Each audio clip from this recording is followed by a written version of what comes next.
Welcome to AR pharmacy. तो जैसा कि 29 अप्रैल को महाराष्ट्र में कम्युनिटी फार्मेसी एंड मैनेजमेंट का एग्ज़ाम था सेकेंड ईयर स्टूडेंट्स का।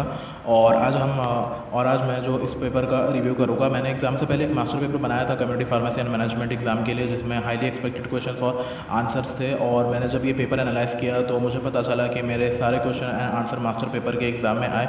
जिन स्टूडेंट ने मास्टर पेपर बाय किया था CPM का, उनके थैंक यू के बहुत मैसेज आए। मैंने फार्माकोलॉजी का मास्टर पेपर भी बनाया था, लेकिन उसमें से जो है 50% अप्रॉक्स आया था एग्ज़ाम में, लेकिन जो CPM में पूरे मेरे मास्टर पेपर से आया, और वही प्रूफ मैं इस वीडियो में बताऊंगा। और रही बात बायोकेमिस्ट्री के मास्टर पेपर की, तो वो लगभग बन गया है। जल्द से जल्द मैं उसका वीडियो कल डाल दूंगा कि उसको कैसे बाय करें। फिलहाल इस वीडियो को शुरू करते हैं। तो ये था आपका आज का CPM का पेपर। तो जो फर्स्ट क्वेश्चन था वो draw label and explain the different parts of prescription. तो ये मैंने अपने मास्टर पेपर में डाला था कि वेरियस पार्ट्स ऑफ प्रिस्क्रिप्शन के ऊपर। तो ये आप इजीली जो है इसको एग्ज़ाम में फ्रेम कर सकते थे। और सेकंड क्वेश्चन है enlist and explain the different stages of patient counselling. ये भी मैंने अपने मास्टर पेपर में इंक्लूड किया था, स्टेजेस ऑफ पेशेंट काउंसलिंग के ऊपर।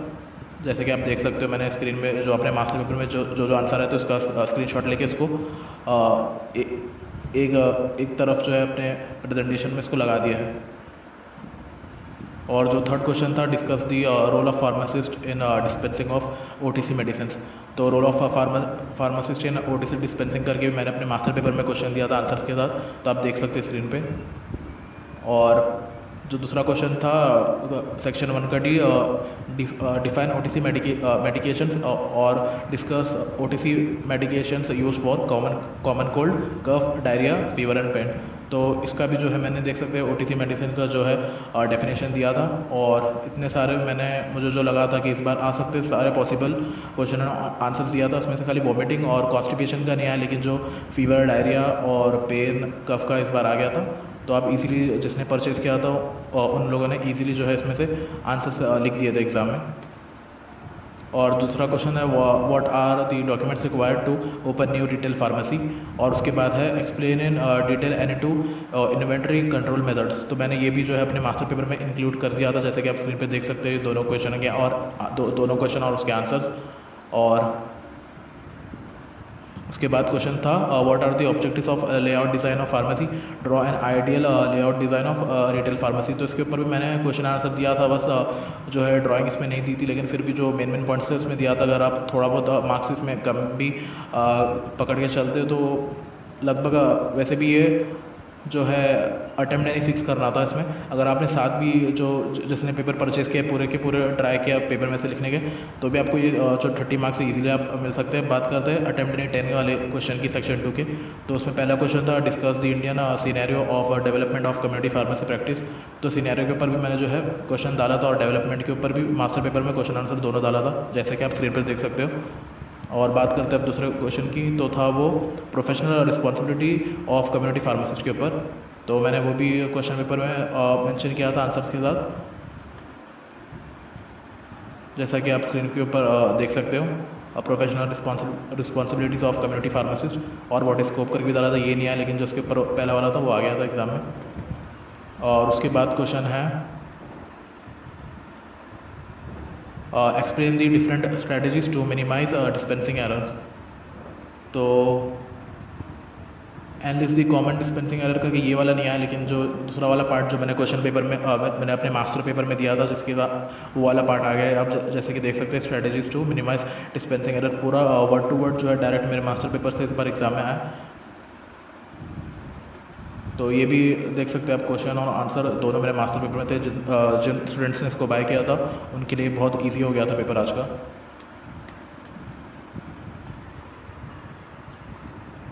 फिर उसके बाद आता है question define communication, classify the different types of communication. और दूसरा क्वेश्चन है what are the different steps to improve verbal communication skills. तो ये दोनों के क्वेश्चन के जो आंसर है वो एक ही मैंने कंपाइल कर लिया था ऑलरेडी, देख सकते हैं आप। Define communication, classify communication, describe body language, verbal, return, telephonic communication and skills required for patient interview. ये मेरे को पहले से ये हाईली एक्सपेक्टेड क्वेश्चन लग रहा था। तो मेरा जो मास्टर पेपर था उसमें जो सबसे पहला क्वेश्चन और आंसर यही था। तो इसमें से ही जो 2 क्वेश्चन है वो उसके आंसर आप ये एक ही क्वेश्चन आंसर में से मेरे मास्टर पेपर के लिख सकते थे फ्रेम करके। और जो दूसरा क्वेश्चन जो था वो अस्थमा के ऊपर था। What are the various drugs used in treatment of asthma? Write about patient counseling points by pharmacist for asthma. तो ड्रग्स अस्थमा के ड्रग्स के ऊपर से आप MCQ से लिख सकते थे जो मेरे मास्टर पेपर में था, और पेशेंट काउंसलिंग का भी अस्थमा का जो है मैंने मास्टर पेपर में दिया था, जैसे कि स्क्रीन पे देख सकते हो। नेक्स्ट क्वेश्चन था discuss various strategies to overcome medication non adherence, और उसके बाद है various health screening services provided at community pharmacy. तो इसका भी आप देख सकते स्क्रीन पे आप देख सकते हैं कि दोनों क्वेश्चन आंसर जो है मेरे मास्टर पेपर में थे, नॉन एडहेरेंस के ऊपर भी थे और हेल्थ स्क्रीनिंग सर्विसेज के ऊपर भी थे।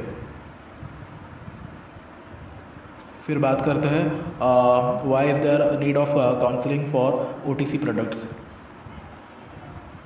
ये थोड़ा इनडायरेक्ट क्वेश्चन था, फिर भी अगर आपने मेरे मास्टर पेपर में से ये 2 क्वेश्चन और आंसर प्रिपेयर किए थे तो आप फ्रेम करके लिख सकते थे। डिसएडवांटेजेस ऑफ सेल्फ मेडिकेशन को ही थोड़ा सा अगर घुमा फिरा के और यहाँ से जो थोड़ी बहुत नॉलेज लेके इसको फ्रेम करके इजीली जो है इसको भी लिख सकते हैं आप।